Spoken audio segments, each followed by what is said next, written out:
তুই সকাল সকাল উঠে খাবারগুলো কিনতেছস হ্যাঁ? এগুলো আমি রাখছিলাম দুপুরের জন্য। দুপুরবেলা কি খাবো?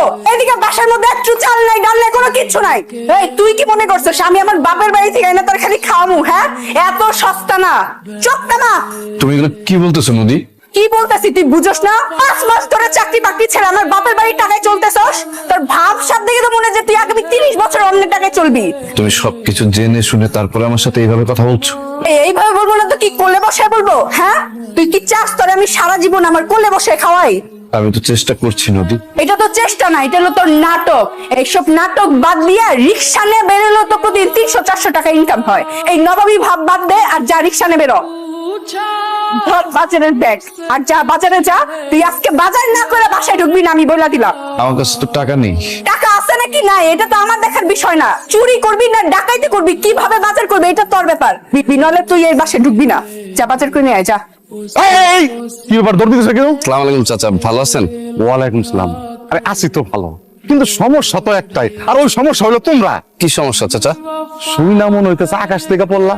এক বোতল দুধের মধ্যে যদি 1 ফোঁটা কেরোসিন পড়ে না, তখন আর দুধ থাকে না, পুরাটা নষ্ট হয়ে যায়। এই যে আমার বাড়িটা দেখতেছো, পুরা বাড়িটা হইলো একটা বোতল, আর এখানে যে ভাড়াটিয়া গুলো থাকে, ভাড়াটিয়া গুলো হইলো দুধ। আর ওই দুধের মধ্যে তুমি ওই লাগে কেরোসিন। কোন নিয়ম নীতির তোয়াক্কা করতেছো না তুমি। চাচা আসলে হয়েছে কি, আমি আপনাকে আসল নকলের পর হইব। আমি তোমার কাছে কয় মাসের ভাড়া পাই? আচ্ছা 3 মাসের। আমার এইবার বলো তো যে 3 মাস বাড়ি ভাড়া পাবে, এই ভাড়া পাইও কোনো ভাড়াটিয়ারে কোনো বাড়িওয়ালা রাখবে? তোমার কাজকর্ম দেখে তো মনে হইতেছে তুমি তোমার নিজের বাবার বাড়িতে থাকতেছো। আর নাহলে এটা সরাইখানা, ভাড়া দিতে এত তাল বাহানা করতেছো কে? আমি তাল বাহানা করছি না, আসলে অনেক সমস্যার ভিতরে আছি। অনেক সময় দেন, আমি আপনার সব ভাড়া দিয়ে দিব। তোমার মতো একটা জোয়ান পোলা, এমন একটা পোলার অর্থনৈতিক সমস্যা আছে, এটা একটা শুনলে একটা হাস্যকর লাগে না? হাস্যকর। নিজের শরীরে ওজন না বাড়া, পয়সার ওজন বাড়াও, পয়সার ওজন। আমার বাড়ি ভাড়া দেওয়ার নাম নাই, আর তুমি বাজার করতে যাইতাছো, উটানি তো বিয়া ঠিকই করতেছো। জি হ্যালো, জি আমি রানা বলছিলাম। Thank you so much. জি জি অবশ্যই অবশ্যই। আইফোন, আমার বাড়ি ভাড়া দিবার পারো না, আবার আইফোন চালাও। কথায় আছে না, পেটে ভাত নাই কাঠে সিন্ধু। আর তোমার তো মেয়ে ওই একই অবস্থা হয়েছে। ভাবছিলাম তোমার 2-3 দিন সময় দেবো, এখন আর কোনো সময় দেবো না। তুমি আজকের মধ্যে আমার সমস্ত ভাড়া দিবা, আর যদি ভাড়া দিতে না পারো, তোমার আর তোমার বউরে গার ধাক্কা দিয়ে রাস্তা নামাই দিব। চাচা বিশ্বাস করেন, আমি খুব সমস্যার ভিতরে আছি। এই মাসের ভিতরে আমি আপনার ভাড়া দিয়ে দিব, আর একটা আমার সময় দেন আমাকে।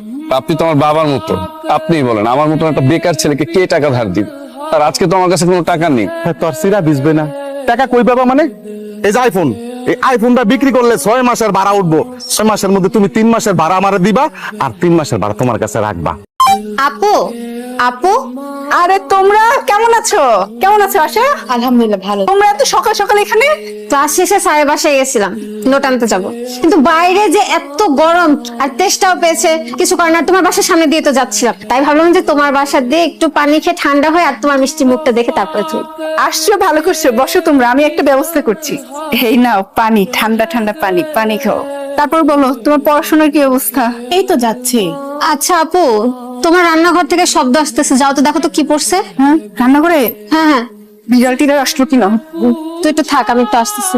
আপু, তোমার বুদ্ধি কি লোপ পেয়েছে? আমার সাথে আমার বান্ধবী আছে, আর তুমি কেন সামান্য এক গ্লাস পানি নিয়ে আসছো? যাও নাস্তার ব্যবস্থা করো। নাস্তা? কোন ভাব করতেছো জানো, এই প্রথম এই শব্দটা শুনতে পারতেছো? নাস্তা দেবার মতো তেমন কিছু নেই, শুধু ভর্তা আর ভাত আছে। তোর দুলাভাই বাজারে গেছে, ও আসলে আমি একটা ব্যবস্থা করছি। আচ্ছা এক কাজ করো, বাসায় কি সামান্য চাটুকুও নাই? আমি সত্যি বলছি, বাসায় আসলে কিছু নেই, থাকলে আমি দিতাম। আমার মনে হচ্ছে আমি নিজের গালে নিজেই 2টা থাপ্পড় মারি। আমার এখানে আসার আগে ভাবা উচিত ছিল যে আমি কার বাসায় যাচ্ছি। একটা ছোট লোক যে কিনা আমার বাবার পয়সায় খায়, আমি তার বাসায় নাস্তার অপেক্ষা করছি। তুই রাগ করিস না, আমি দেখছি কি ব্যবস্থা করা যায়। আমার বাবা যে কি করতে ছোট লোকটার সাথে তোমার বিয়ে দিয়েছিল আমি জানি না। বিয়ে 3-4 মাস না যেতে না যেতেই ও চাকরি চলে গেছে। না আছে কোনো যোগ্যতা, না আছে কোনো কিছু। তুই এসব কি বলছিস? কি বলছি তুমি বুঝো না? আপু একটাবার ভেবে দেখেছো, তোমার জামাই বেকার, এটা যদি কোনো পরিবার জানতে পারে, আমাকে কি তার বাড়ি বউ করে নিবে? তুই এভাবে কথা বলছিস কেন? তুই বল, এখানে আমার কি করার আছে? তুমি তোমার বেকার লাফাঙ্গা জামাই গলা ধরে বসে থাকো, তোমাকে নিজের বোন ভাবতেও লজ্জা হচ্ছে। টাকাটা দেওয়ার জন্য ধন্যবাদ। আইফোন গেলে আইফোন আইবো আর যাইবো, কিন্তু আমার মতো বাড়িওয়ালা একটা পাইবা না। নদী, বাজারগুলো ধরো, তাড়াতাড়ি রান্না করো, আমার না অনেক ক্ষুধা লাগছে। পারবো না। পারবে না মানে? এই আমি কি তোমার দাসী বান্ধি নাকি, হ্যাঁ, যে তোমাকে 3 বেলা রেঁধে বেড়ে খাওয়াবো? নিজেরটা নিচে করে খাও, যাও। তোমার সমস্যা কি? সবসময় সিঙ্গারা গরুর মতন এরকম খোঁচা মেরে কথা বলো কেন? হ্যাঁ? আচ্ছা তুমি যা বলো তাই তো আমি শুনি, তাই না? তারপর তুমি আমার সাথে কেন এরকম ব্যবহার করো বলো তো? আমি না জানতে চাই, বলো। জানতে তো তোমাকে হবেই। তোমার মতো বেকার ছেলেকে বিয়ে করার পর আমার জীবনে কি কি প্রবলেম হয়েছে, এগুলোর সমস্যার সমাধানও করতে হবে। আমার কিন্তু মন মেজাজ এমনিতেই খুব খারাপ আছে, যা বলবা সোজাসুজি বল। আমি আর তোমার সাথে সংসার করতে চাই না। কি বললা তুমি? আমার কথাটা তুমি মাথা ঠান্ডা করে শোনো। আমার তো এখন চাকরি নেই, তাই আমরা একটু হিমশিম খাচ্ছি। আর মানুষের খারাপ সময় তো সব সময় থাকে না, আমাদেরও একদিন ভালো সময় আসবে। আর এই খারাপ সময় তো তোমাকে একটু ধৈর্য ধরতে হবে। আল্লাহ আমাদের জন্য ভালো কিছু রেখেছে। আর তুমি নিজেকে একা মনে করতেছো কেন? আমি আছি না তোমার সাথে।